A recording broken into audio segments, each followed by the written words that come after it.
خداوند در قرآن می‌فرماید و اما من خاف مقام ربه و نهى النفس عن الهوى فإن الجنة هي المأوى.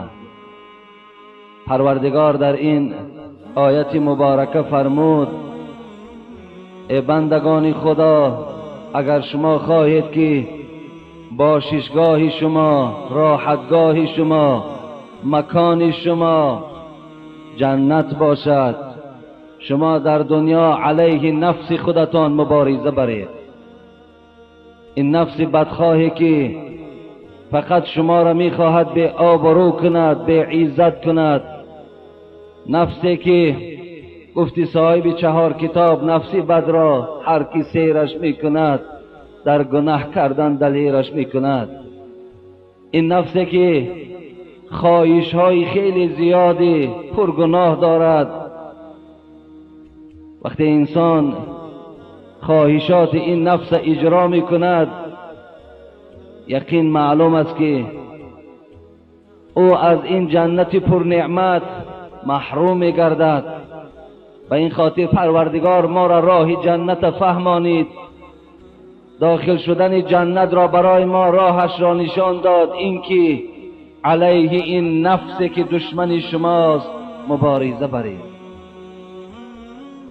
بندگان نفس را صد حیف نام بندگی، بنده صادق همان که رو به مولا می کند، بی خبرها در فریب عشرت امروزه اند، با خبرها روز و شب انجام فردا می کنند.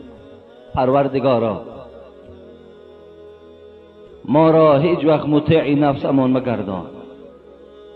خدایا خواهان او هستیم که ما را سردار و رهبری نفسهای خودمان گردان. خدایا آن خواهشات های نامعقول و نادرستی که از نفسهای ما سر میزند، خدایا برای ما چنان توفیق و قوت نصیب بگردان که خواهشات این نفس اجرا نکنیم. و خدای مهربان همه ما قسم به عزتت، قسم به بزرگیت، در دلمان آرزوی جنت داریم، خواهش جنت داریم.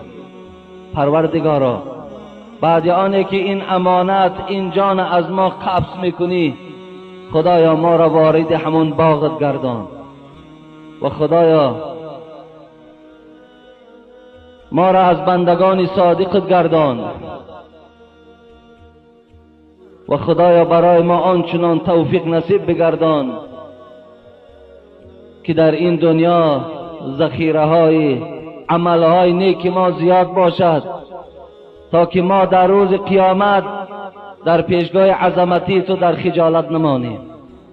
خدایا گذشتگان ما رحمت و مغفرت بگردان. خدایا بیماری ها ما شفای کامل نصیب بگردان. خدایا مسافرهای ما را صحت و سلامت به خاندانشان برسان. ربنا افتح بیننا و بین قومنا بالحق و انت خیر الفاتحین. آمین یا رب العالمین. عن عبد الله ابن مسعود رضی الله تعالی عنه قال قال رسول الله صلی الله علیه وسلم لقيت إبراهيم عليه السلام ليلة أسري بي فقال يا محمد أقرئ أمتك مني السلام وأخبرهم أن الجنة طيبة تربة وعذبة الماء وأنها قيعان وأن غراسها سبحان الله والحمد لله ولا إله إلا الله والله أكبر. رواه الترمذي وقال حديث حسن.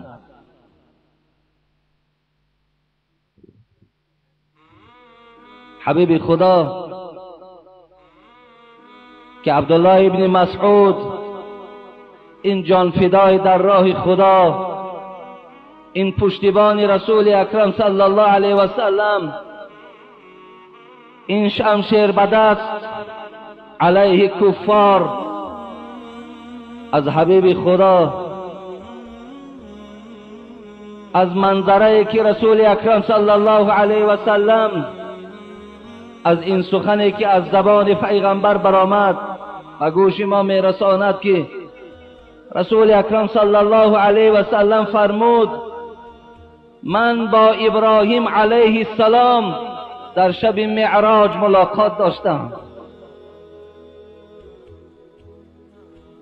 لیلة اسری بی، همون شبی که پروردگار ما را نزد خودش دعوت کرده بود، همان شبی که در براق ما را سوار کرد، همان شبی که جبرائیل جلودار براق ما بود، همان شب ما با ابراهیم علیه السلام ملاقات داشتیم.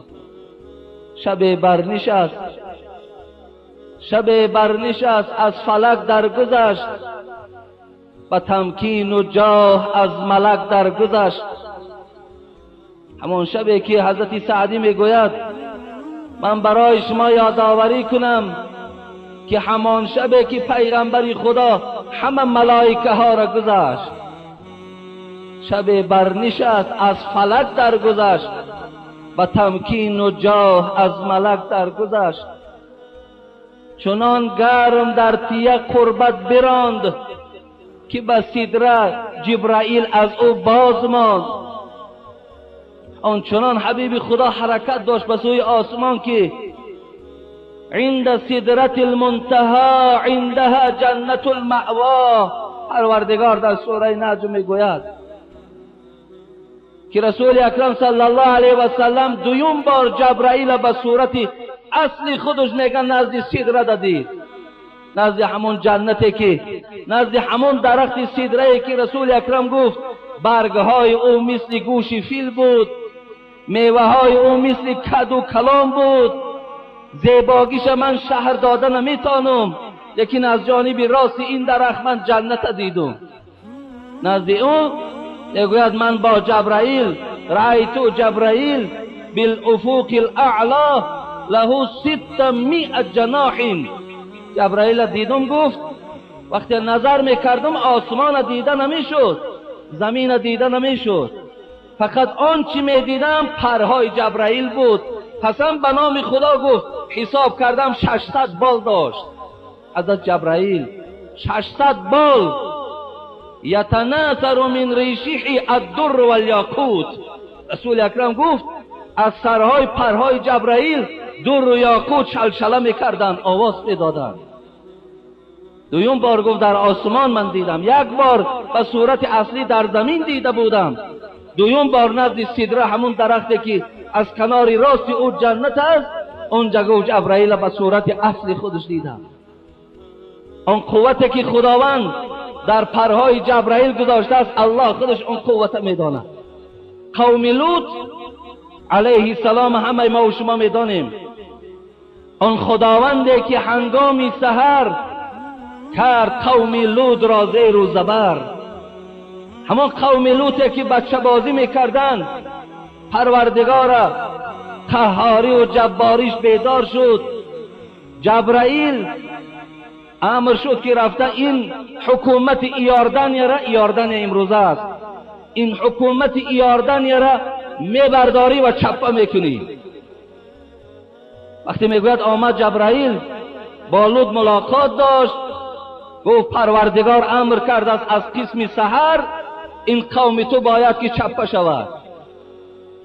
راویای اخبار میگویند جبرائیل با این 600 بال خود آمده بود، با نیم بالش این دولت برداشت و چپه کرد، با نیم بالش، با نیم پر، نیمی از پرش این دولت کلان برداشت و به خاک زمین پرتافت. همین جبرائیل میگه به صورت اصلی خودش من در همون نزد سدره دیدم.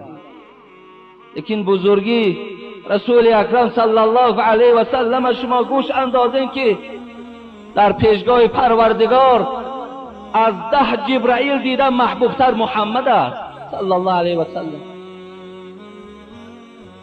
با آنجای رسیدم که سدره نام داشت، به سدره جبرائیل از او باز ماند. نزد سدره در رسیدم، نگاه میکنم جبرائیل در اطرافم نیست.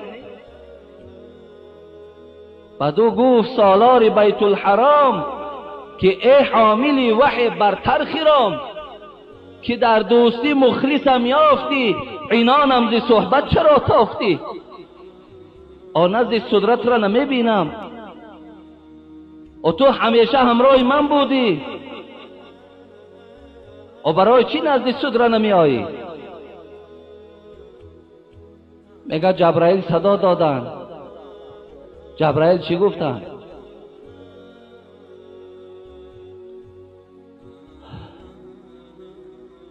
اگر یک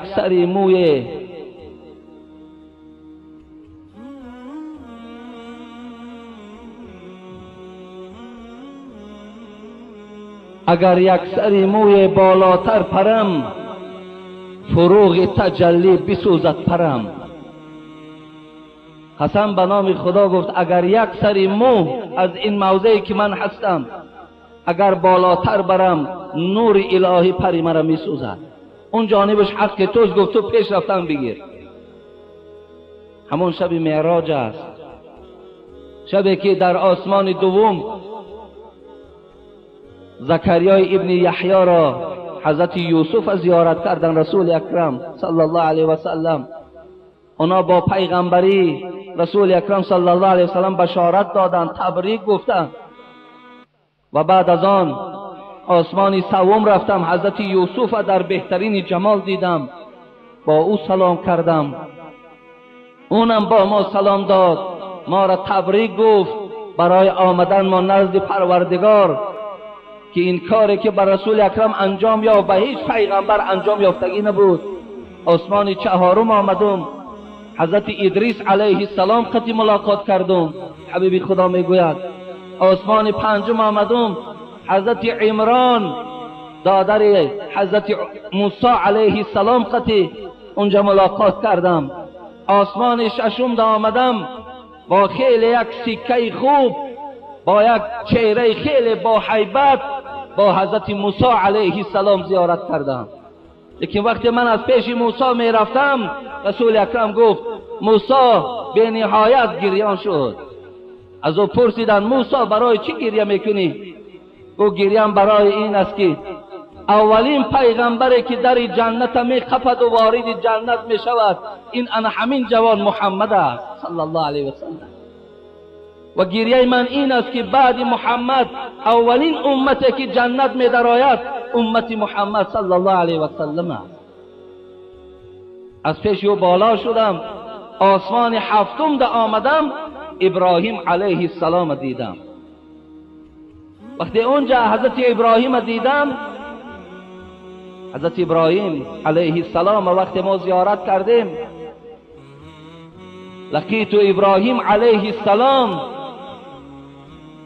فقال اقر امتک منی السلام. حضرت ابراهیم میگوید اولین سخنی که بعد سلام با ما آغاز کرد این بود: ای محمد، وقتی به زمین میروی نزد امتت از نام ابراهیم به همه اونا سلام برسان. حضرت ابراهیم به همه ما و شما از امت اول تا آخر قیامت هر کسی پیروی تو میشود، ای محمد سلام مرا برای او برسان. ابراهیم پروردگار در قرآن واتخذ الله ابراهیم خلیلا، خدا در سوره نساء بیان میکند که ابراهیم ما خلیل خود اعلان کردیم. او خلیل ما بود، او دوست ما بود. ما کان ابراهیم یهودیا ولا نصرانیا ولكن کان حنیفا مسلما و ما کان من المشرکین. پروردگار میگوید ابراهیم نه یهودی بود، ابراهیم نه نصرانی بود، بلکه از یهودی و نصرانی خالی بود. او مسلمان بود و مشرک نبود و موحد، انسان موحد بود و یگانه پرستی پروردگار همیشه پشتیبان بود، اعتقاد داشت. حضرت عباس میگوید، عبدالله ابن عباس، حضرت ابراهیم وصف میکند که کان آخر قول ابراهیم حین القی فی النار حسبی الله و نعم الوکیل. آخران جمله که ابراهیم وقتی نمرود منجنیق تیار کرد و در منجنیق بار کرد و خواست در آتش پرتایش، وقتی در آسمان میگوید حرکت میکرد ابراهیم، جبرائیل در کنارش بود. گفت ابراهیم گفت کمک لازم است، یاردم لازم است. حضرت ابراهیم گفتن بله. گفتن یاردم لازم است، کمک لازم است، لکن از تو کمک طلب ندارم، فقط از الله کمک طلب دارم. آخران کلمه حضرت ابراهیم وقتی به آتش می آمد همین بود، حسبی الله و نعم الوکیل. بس است مرا پروردگار، بس است برای من دستگیر الله، دیگر از یگان جای امید ندارم و کمک طلب نمی کنم. لیکن عجیب یک قصه غم انگیز دارد ابراهیم علیه السلام. پیش از آنی که من جنت چگونه حضرت ابراهیم وصف کردند، یک قصه دارد که روز قیامت همراه پدرش عجیب ملاقات دارد. حضرت ابراهیم، همه ما و شما میدانیم که ابراهیم و پدرش از دنیا کافر گذشتند. پدرشان آزر بود، بت تراش بود، بت پرست بود. در صحیح بخاری میگذرد این قصه.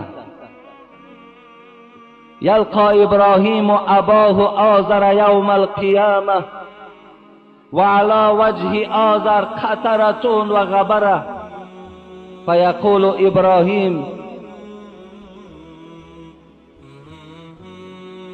روز قیامت پروردگار میگوید ابراهیم با پدر خود آزر ملاقات میکنند، روبرو میشوند، لیکن در چهره پدر ابراهیم آزر قطرتون و غبره، چهره روی ابراهیم بسیار، پدر ابراهیم آزر بسیار گویم که خجالت است، بسیار غبار آلود است، بسیار ناراحت است.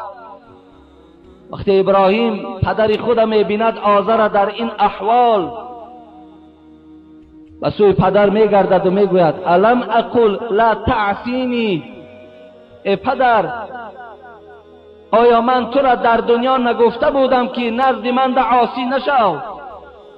من تو را در دنیا گفته بودم که بر من وحی می آید، من پیغمبر هستم، تو امتی من شو، پیرو من شو، برای چی در دنیا مرا اطاعت نکردی؟ این منظره هست که صحیح بخاری در این قصه میگذرد. روز قیامت حضرت ابراهیم با پدرش پروردگار روبرو میکنه.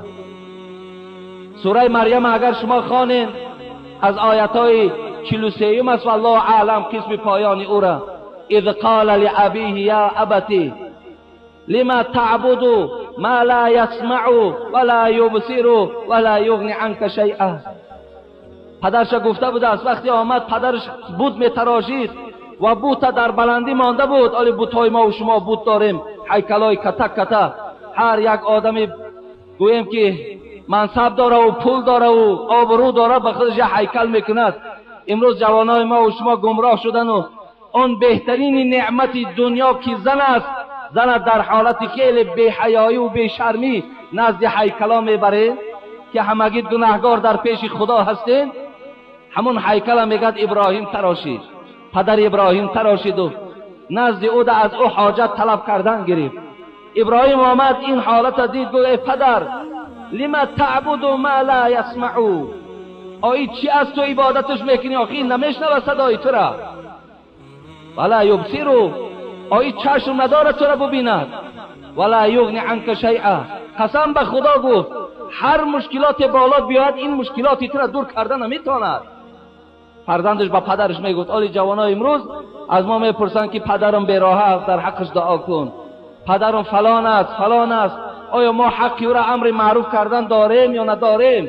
ببینین دلیل حجت این است، ابراهیم پدرش امر معروف میکرد، دعوتی به سوی خیر میکرد. یا ابتی اینی قد جاءنی من العلم ما لم یأتیک فاتبعنی اهدیک صراطا سویا. ای پدر گفت مرا علم آمده است، مرا وحی میاد از پیشگاه پروردگار که تو علم نداری، تابع من شو، من راه راست برای تو نشان میدهم. سوره مریم 10 است. در دوام که یا ابتی لا تعبد الشیطان ان الشیطان کان للرحمن عصیا. ای پدر گو شیطان عبادت نکن، شیطان در پیشگاه پروردگار گناهگار است. یا ابتی انی اخاف ان یمسک عذاب من الرحمن فتکون للشیطان ولیا.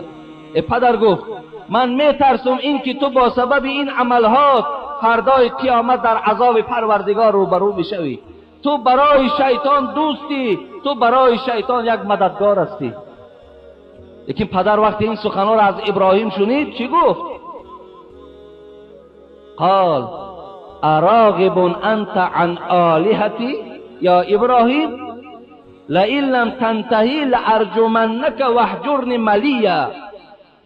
گفت با این سخنات من این فهمیدم که تو از همین خداهای ما روی گردانیدی، تو پیرو همین خداهای ما نیستی، تو همین دین بابا و اجداد تا گفت بیکار کردی. ابراهیم گفت اگر از همین گفتهات باز نمیستی تو را سنگسار میکنم، از پیشم دور رو. گفت قال سلام علیک ساستغفر لك ربی انه کان بی حفیا. ابراهیم وقتی این سخنی خیلی قبیح از جانب پدرش که شنید گفت از پروردگار در حق تو طلب مغفرت میکنم. مفسرای کرام میگویند طلب مغفرت کردن پدر تای، برادر تای، رفیق تای اگر مشرک و کافر باشد حق نداری. بگد اینجا ابراهیم نمیدانست که پدرش از دنیا کافر میگذرد. گفت در حق تو من طلب مغفرت میکنم زیرا من در پیشگاه پروردگار قدر و منزلتی دارم. انا اکنون ابراهیم در روز قیامت همین واقعی که در دنیا با پدر خود کرده بود پیش روی پدرش میکشد و میگوید ای پدر من در دنیا تو را نصیحت کرده بودم، من تو را گفته بودم که پیروی من شو، من راهی راست به تو نشان میدهم، چرا مرا عاصی شدی؟ پدرش آذر چی میگفته است در قیامت؟ فالیوم لا اعصیک. فرزند عزیز گفت امروز این منظره را میبینم خیلی ناراحت کننده است، خواهش میکنم. ابراهیم گفت از پروردگار در حق من طلب مغفرت کن، از امروز اعتبارا من تو را نافرمانی نمیکنم. پدرش گفته. حضرت ابراهیم میگوید جانب پروردگار گشت و گفت انک وعدتنی ان لا تخزینی یوم یبعثون. پروردگار تو در دنیا مرا وعده داده بودی که من در آخرت تو را خارج نمیکنم، من در آخرت تو را عزت میدهم، من در آخرت همه حاجت برآورده میکنم. آخر از این خاری هست این پدر من در کدام احوال است؟ پروردگارا خلاصی پدر من از نزد تو میخواهم. پروردگار چی گفت؟ یا ابراهیم انی حرمت الجنه علی الکافرین. ابراهیم ما جنت برای کافرها حرام گردانیدیم. در جنت انسانی که کفر ورزید، خدا را ناسپاسی کرد، علیه قانون خدا مبارزه برد، جنت برای او حرام است، اون جنت نمی درآید. یا ابراهیم ما تحت رجلیک. ابراهیم زیر پات نگاه کن.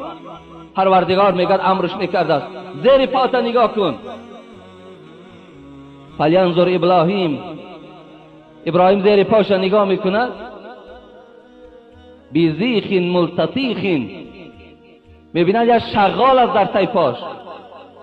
ولی حیوان شغال در حدیث پیغمبر خدا آوردن زیرا که پسترین حیوان شغال است. این شغال بسیار پسترین است، بسیار بی شرف است، بسیار بی اندیشه است در بین حیوان ها. ابراهیم میگوید وقتی نگاه میکند در زیر پاش یک شغالی که خیلی آلوده آب و خاک و دود و هر چی در چهره او هست. فیأخذ بقوائم و یلقى فی النار. ابراهیم از پشت همین شغال میداشت است و همتا در آتش دوزخ میپرتافت است. این چی بود؟ این کافرها بودند. کافرها را خدا به صورت شغال میدرارد. انسانهایی که در دنیا همچنان اگر کفران نعمت میکردند، در پیشگاه پروردگار کفر میورزیدند، اونا را خداوند در صورت شغال که پسترین حیوانی الهی هست به همین صورت مبدلشون میکرده است. پس همین ابراهیم رسول اکرم صلی الله علیه و سلم میگوید من در همون هفتم آسمان با او ملاقات کردم. بعد سلام چی گفت؟ بعد آنه که سلام بر امتات رسان گفت ان الجنة طیبة تربه، برای امتات خبر بده که زمین جنت از مشک عبارت است. حضرت عباس پرسیدن مال ارض الجنه، که زمین همین برای ما بیان کن زمین جنت چه زمین است؟ مرمرة بیضاء من فضة کأنها مرآة. ابن عباس گفت زمین جنت گفت مثل نقره است، نقره سفید. در این نقره سفید وقتی نظر میکنی مثل آینه روشن است. گفت حضرت ابراهیم هم گفت زمین جنت گفت از مشک عبارت است. طیبة التربه، بوی خوش دارد. عذبة الماء، آبهای جنت به نهایت خنک است. حضرت ابراهیم بیان دارد. این حدیث ترمذی است، حدیث حسن است. زمینش بسیار بسیار مشک است، زمینش بسیار خوشبو است. بعد از آن آبهاش به نهایت خنک است. و انها قیعان، حضرت ابراهیم گفت کلانی جنت وصف کردن نمی شود. آنقدر کلانی هست که انسان هیچ وقت مساحت او را بیان کردن نمی تواند. عرضها السماوات والارض. خداوند در قرآن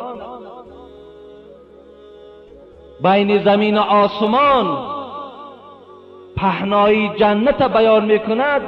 این چیزی که کلان باشد میگیم بین زمین و آسمان کلان است. لیکن از این دم دیدن جنت وسیع است، جنت کلان است.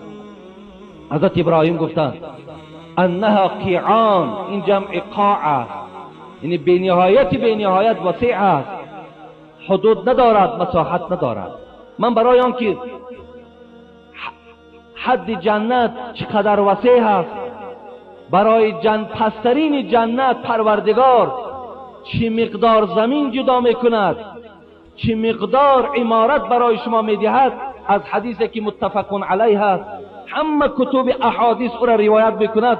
باز برای ذهن شما کلان شدن، برای آن که شما خوبتر فهمین، از این حدیث رسول اکرم من برای شما بیان میکنم. این حدیث هم راویش عبدالله ابن مسعود است که رسول اکرم صلی الله علیه و سلم گفتند کانی اعلم آخر اهل النار خروجا منها و آخر اهل الجنه دخول الجنه. حبیب خدا گفتند من میدانم آخران نفری که از آتش دوزخ میبراید و میدانم آخران شخصی را که جنت میدراید. من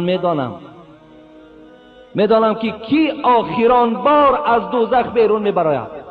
عقیده اهل سنت و الجماعت برادرای عزیز همین است که بعض مؤمنهای گناهگار برای گناه داشتگیشان در دوزخ پروردگار میسوزند، عذاب میکشند. بعد این گناه ها سپری شدند، خداوند از داخل دوزخ اونها را با جنت میارد. مقصد برای مؤمن، برای انسانی که ایمانی به خدا دارد، هیچ وقت مخلدی در دوزخ نمیماند. مخلدی در دوزخ، دائمی در دوزخ ماندن فقط و فقط برای اهل کفار است. حبیب خدا گفتند من میدانم که آخران نفری که از دوزخ میبراید و آخران نفری که جنت میدراید کیست؟ من میدانم. رجل یخرج من النار حبوا. رسول اکرم صلی الله علیه و سلم گفت همون انسانی که آخران آدم از دوزخ بیرون می شود با زانوهاش ره می گردد. بسیار افگار است. پروردگار وقتی از دوزخش بیرونش می کند میگه ببینید یخرج من النار حبوه. در حدیث دیگری که پیغمبر خدا گفتن اگر شما دانید که ثواب نماز با جماعت بامداد و ثواب نماز با جماعت خفتن چه مقدار است، اگر تا زانوهاتان پایهاتان نباشد با زانوهاتان کشاله کنان به مسجد می آیید. انا همون حبوه همینجا استفاده می شود که از دوزخ می براید، گویا که پایهای او وجود ندارد، کشاله کنان به زانوهای خود راه می گردد. فیقول الله عز وجل له اذهب فادخل الجنه. پروردگار وقتی این بنده که از گناه تازه شد، موافقی گناهش سوخت، عذاب کشید، پروردگار با او خطاب میکرده است ای بنده من، رو به جنت درآ، اذهب فادخل الجنه، رو جنت درآ. فیاتیها، حبیب خدا گفت این مرد به سوی جنت می رود، به سوی دروازه جنت می رود. فیخیل الیه انها ملأه. وقتی جنت می آید به خیالش این که جنت پر شده است، دیگر جای نیست.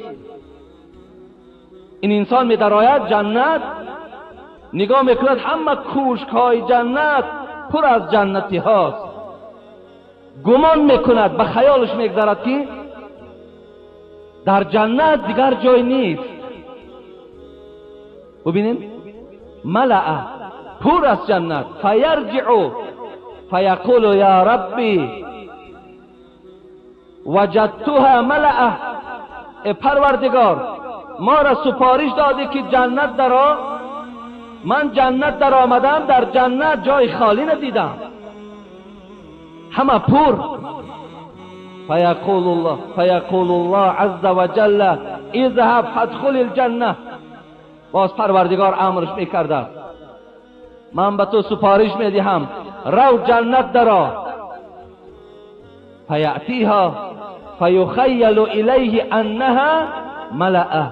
باز بنده می آید، باز جنت می درآید، نگاه میکند به خیالش این که، ببینید اینجا خیال، کلمه خیال استفاده می شود، به خیالش این که جنت پر است، هیچ جای ندارد، باز میگردد می آید یا ربی وجدتها ملأ.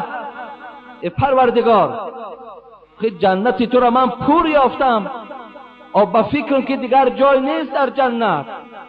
پروردگار دفعه سیوم چی میگوید؟ فیقول الله عز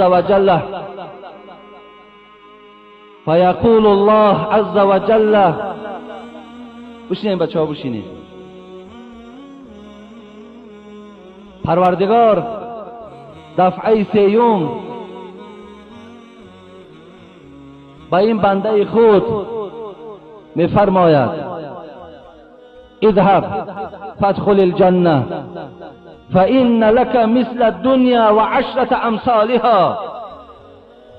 ای بنده رو به جنت درآ، برای تو ما در جنت فإن لك مثل الدنيا وعشرة امثالها، ما برای تو در جنت دنیا را مساحتش چی مقدار بود، همون دنیایی که تمام مردم ملت در بالای زندگی میکردند چه مقدار بود، ما برای تو در جنت مثل دنیا زمین جدا کردیم و عشرة امثالها، قسم به بزرگیم 10 برابر دنیا برای تو جای دارم، 10 برابر دنیا برای تو جای دارم، رو در جنت درآ. بنده وقتی این سخن از پروردگار میشنیده است چی میگفته است؟ فیقول اتسخر بی او تضحک بی و انت الملک. پروردگار تو ملک هستی، تو پادشاه هستی، تو قدرت های خیلی به همتا داری. هو الاول والآخر والظاهر والباطن. تو پروردگار اول هستی، تو پروردگار آخر هستی، تو ظاهر هستی، تو باطن هستی، تو میمیرانی، تو حیات میدهی، همه در ید قدرت توست، من تسلیم هستم. لیکن پروردگار مرا مسخره میکنی؟ اتسخر بی؟ مرا مسخره میکنی؟ 10 برابر دنیا برای من زمین میدهی؟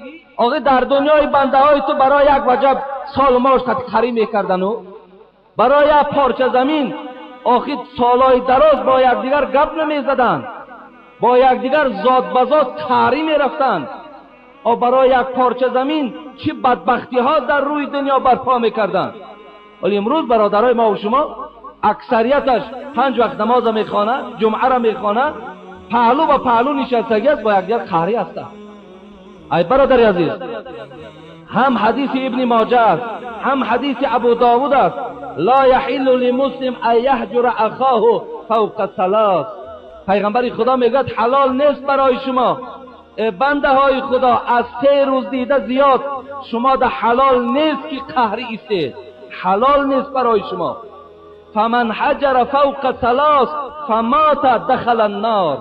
رسول اکرم صلی الله علیه و سلم گفت بنده خدا سخن مرا قبول نکردی، از 3 روز دیده زیاد قهری استادی، عاقبت دوزخ است. گفتند تو وقتی از دنیا میگذری تو دوزخ میروی. این منده حیران میشود که 10 برابر دنیا پروردگار برای او عمارت جدا میکند. از این خاطر میگردد میگوید مرا پروردگار را مسخره میکنی؟ اتسخروا بی او تضحکوا بی؟ پروردگار تو بالای من میخندی؟ حالا که حق خندیدنم دارم، حق خندیدنم پروردگار داری تو، لیکن بر من میخندی؟ عبدالله ابن مسعود میگوید رأیت رسول الله صلی الله علیه و سلم ضحک حتی بدأت نواجزه. عبدالله ابن مسعود میگوید این معامله که خدا کو با بنده کرد، این معامله در روز قیامت با بنده خود کرد، پیغمبر خدا را در خنده آورد. میگوید عبدالله میگوید پیغمبر خدا را دیدم که میخندید حتی بدأت نواجزه، حتی دندانهای کرسیش میگه دیدیم از خنده کلامش. که این منظره را ببین که پروردگار برای بنده خود 10 برابر دنیا در جنت چکار میکند؟ در جنت زمین با عمارت جدا میکند. رسول اکرم گفتند ذالک ادنا، ببینید ذالک ادنا اهل الجنه منزلتا، این 10 برابر دنیا عمارت جدا کردن و زمین جدا کردن برای پسترین اهل جنت است. میدانین ذالک ادنا اهل الجنه منزلتا، این برای پسترین اهل جنت 10 برابر دنیا پروردگار جای میدهد، مکان میدهد، عمارت میدهد. چه عمارت میدهد؟ بیایید به حدیث رسول اکرم صلی الله علیه و سلم از عمارت جنت من بیان میکنم. ان للمؤمن فی الجنه لخیمه من لؤلؤه واحده مجوفه. رسول اکرم صلی الله علیه و سلم گفتند از برای مؤمن در جنت خیمه هست، خانه هست، من لؤلؤه واحده مجوفه. زیبا بیان میکند این عمارت، این عمارتی که خداوند برای بنده خود در جنت آماده کرده است از لؤلؤ است. لؤلؤ از غیشت نیست، از غیشت خام و پخته نیست، از خاک این دنیا نیست، بلکه از لؤلؤ است. لؤلؤ، اون لؤلؤ اگر 1 کیلوی او در دنیا باشد خدا داناست که بودجه تمام دنیا را بسنده است. 1 کیلوش اگر در دنیا باشد، 1 کیلوی اگر لؤلؤ در همین دنیا باشد، میگن از لؤلؤ است. همون عمارتی که پروردگار برای جنتی ها در جنتش بنیاد کردگی است، منتظر اهل جنت است. مجوفه، لؤلؤی که میگه کاواکی ها دارد، مقصد زیبندگی ها دارد. بلندیش چند است؟ طولها 60 میلا. رسول اکرم صلی الله علیه و سلم گفت آن عمارتی که ای بنده های خدا من از پروردگارم امید دارم و باوری دارم، ای بنده های عزیز انشاءالله خدا خواسته باشد شما این عمارت ها داخل میشوید، انشاءالله این عمارت ها بهر شماست، برای شماست.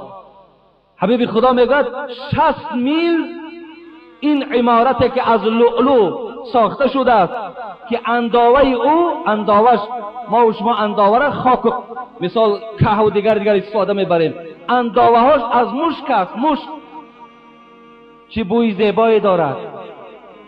بلندیش میگه 60 میل است. 60 میل. امام نووی میگوید 1 میل 6000 ذراع است. 6000 ذراع 30 کیلومتر می شود. اگر 60 به 30 ما اگر ضرب کنیم، یک عمارتی که خدا در این 10 برابر دنیا برای پسترین جنت میداده است، بلندیش 180 کیلومتر است. قسم به بزرگی پروردگار دادر عزیز، این حق است. رسول اکرم صلی الله علیه و سلم گفت اعددت لعبادی الصالحین، پروردگار برای بنده های خود آماده کرده است ما لا عین رأت. برای چی این گفت گفتند؟ ولا اذن سمعت ولا خطر علی قلب بشر. برای چی این سخن گفتند؟ چشم وی ندیده است، گوش وی نشنیده است، حتی در دلتان شما تصور کنین تصورتان نادرست است. میگوید مقصد شما تصور کردن نمیتونین. شاید بعضی ها کم کم وسواس شیطان هم اونها را غم دهد که 180 کیلومتر برای یک آدم اهل جنتی خدا از لؤلؤ، قسم به نام خدا الله خودش وعده دارد من برای شما این عمارت ساختم. این عمارت ساختگی است، الله که منتظر شماست. 60 میلا للمؤمن فيها اهلون. ببینین یطوف علیهم المؤمن فلا یرا بعضهم بعضا. این هم حدیث مسلم است. پیغمبر خدا گفت در داخل این عمارتی که 180 کیلومتر هست، حالا ببین 1 کیلومترش در دبی ساختند که 1 کیلومتر بلندی دارد. گفتن 930 اتاژ است که ما را از پیش رفته دیدیم.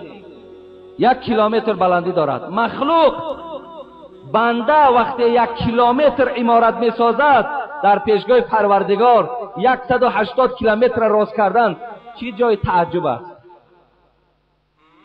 وقتی مخلوق 1 کیلومتر می سازد. پیغمبر خدا گفتند در داخل این عمارت شما اهل دارین، شما حورها دارین. انشاءالله من اکو حورها را جنت جمعه آینده برای شما حورها را صفتشان بیان کنم که اون حورهایی که در جنتند چگونه زیبایی دارند، چگونه معامله دارند، تا که شاید که برای زنهای این دنیا این درد شود که زیبایی شحور برای شوهرش استفاده میبرد. هر ساعت خودش زیبا میکرد، زینت میداد تا که شوهر او باز دلبستگیش، مهرش، محبتش به حور زیاد شود. لیکن امروز ما و شما مشاهده میکنیم محروم ترین انسان از زینت زن شوهرش است. محروم ترین انسان هم از زینت زن استفاده میبرد، کوچه استفاده میبرد، بازارها استفاده میبرد، لیکن شوهر زینت زن استفاده بردن نمیتواند. اکثر زنها خودشان از زینت نمیدهند برای شوهرهاشان. در اون داخل شما گفتن اهلها دارین، فلا یرا بعضهم بعضا. بعض اهل شما بعض اهلتان نمیبینند. وقتی شما تصور کنید 180 کیلومتر عمارتی که خدا برای شما میدهد، دیگر اهل دیگری را از کجا میبیند؟ یک خانه تو اگر در اینجا باشد، از روی این عمارتی که پروردگار برای ما آماده کرده است، خانه دیگری در دوشنبه هست، از کجای نمیبیند؟ اگر بیندم اونجا جنگ نمیشود رنگ زنای امروزه. او یک بیچاره برای ما حکایت کرد، خانهش رفتیم در یک میکرایان دو زن گرفته است. شب میکنم میگرد خیلی خلوت میکنم، بعدم با یک حالی زاری هم یک نیم ساعت یک ساعت یک پیش زنمان می درایم دوستداری میکنیم، درو بگشته پیش خانه زن اول میوییم. برای چی؟ برای که اگر فهمد مقصد حیات من تلخ می شود، فهمد چی بدبختی های در خانه من او روبرو می کند. لیکن حورهای جنتی جنگ ندارند. حبیب خدا گفت 72 حور برای هر یک مرد خداوند در جنت نصیب می گرداند. از اینم بالاتر 72 حور. زیباگیشون انشاءالله من جمعه آینده برای شما بیان میکنم که چی زیباگی ها دارد. و برای هر یک مرد رسول اکرم صلی الله علیه و سلم گفت خداوند قوت 100 مرد میدهد. برای هر یک انسان پروردگارش قوت 100 مرد برای اون نصیب میگرداند. الان شما برادرای عزیز تصور کنید که این خیل عمارت بلند با این خیل آمادگی ها همه برای کیست؟ برای آن کسانی که در دنیا وجوه یومئذ ناعمه لسعیها راضیه فی جنت عالیه لا تسمع فیها لاغیه فیها سرور مرفوعه فیها اکواب موضوعه و نمارق مصفوفه و ضرابی مبثوثه. شما میتونین اینا در زیر تحلیل این حاضر برادر ما یک قرآن کریم که با ترجمه داملا عباس در ما تقدیم کردن که در بیرون فروخته می شود. شما سوره غاشیه را زبان تاجیکی قطعی است، تفسیر خوب است، بسیار ترجمه نغز است. شما سوره غاشیه را همین آیتی که خواندم شما زیرش خوانید. پروردگار چی میگوید؟ انا همون عمارت های زیبا، همون باغ های زیبا، همون درخت های زیبایی که رسول اکرم گفتند این فی الجنة لشجرة یسیر الراکب فی ظلها 100 سنه ما یقطعوها. رسول اکرم گفت در جنت درختی هست که شما در زیر سایگی این درخت 100 سال قدم میزنین سایگیش برطرف نمی شود. لشجرة ببینین یسیر الراکب، حتی شما بالای اسب ها سوارین در زیر این درخت ها حرکت میکنین 100 سنه 100 سال در زیر سایگیش شما با اسب خود میروین. رسول اکرم چی گفتن؟ ما یقطعوها، این سایگی گم نمی شود. آنقدر درخت های کلانی هست که 100 سال در زیر سایگیش شما راحت میکنید. خداوند گفت انا همین زیباگی جنت برای کیست؟ وجوه یومئذ ناعمه. جنتی ها گفت روی هاشون سرشار نعمت خداست. وقتی تو را خداوند بشارت به جنت که میدهد الکی روی تو چی میشود؟ ناعمه از ماده نعمت گرفته شده است. روی های شما پر از نعمت است، آلوده نعمت است. لسعیها راضیه، تو به این سعی کوششی که در دنیا کردی خدا میگوید اونجا راضی میشوی.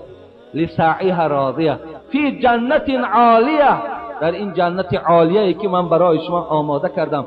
لا تسمع فیها لاغیه، خدا گفت داخلی او را برای شما وصف میکنم که اونجا سخن بیهوده نیست.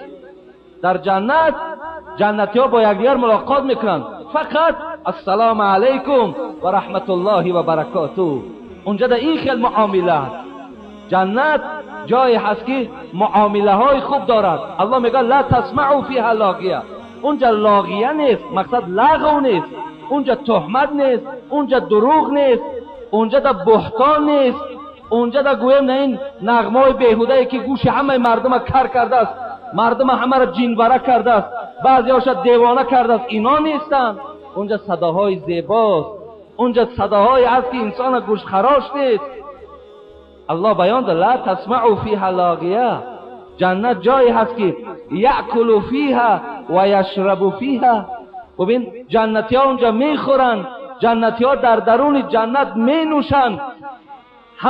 حالی بعضی آدم ها عقیده دارن جنت جای دیدن است و خوردن نه. اگر کسی همین عقیده را دارد به نام خدا به ایمان است، ایمان ندارد. زیرا پروردگار در آیات های قرآن و حدیث های رسول اکرم یأکلون فیها و یشربون میگوید اهل جنت میخورند و مینوشند ولا یتغوتون. او ببینید جنت گفت پیغمبر جایی نیست که اونجا در شما بعد خوردن و بعد نوشیدن از بدن شما نجاست براید. اونجا جای نجاست نیست. ولا یتغوتون، چگونه که در دنیا انسان غذا میخورد یا شربت مینوشد در حال قضای حاجت برای او لازم میشود، جنت در قضای حاجت نیست. ولا یتغوتون ولا یمتخطون. رسول اکرم گفت جنت جایی هست که آب بینید نمیریزه. ولا یمتخطون. اونجا در این طریقه که گویم که در دستامون یک دستمالک دیگه و بینی ها را افشانی و از بینی هات آب ریزه و تو در اوجا زکام شوی، این دردها نیست دیگر. ببینین این لکم تسیحو فلا تسقمو. پیغمبر خدا گفت اونجا ابدی شما تندرستین، اونجا دیگر یگان بیماری شما را سراغ ندارد، شما زکام نمیشوین، آبهای بینی تا نمیریزد. ولا یبولون.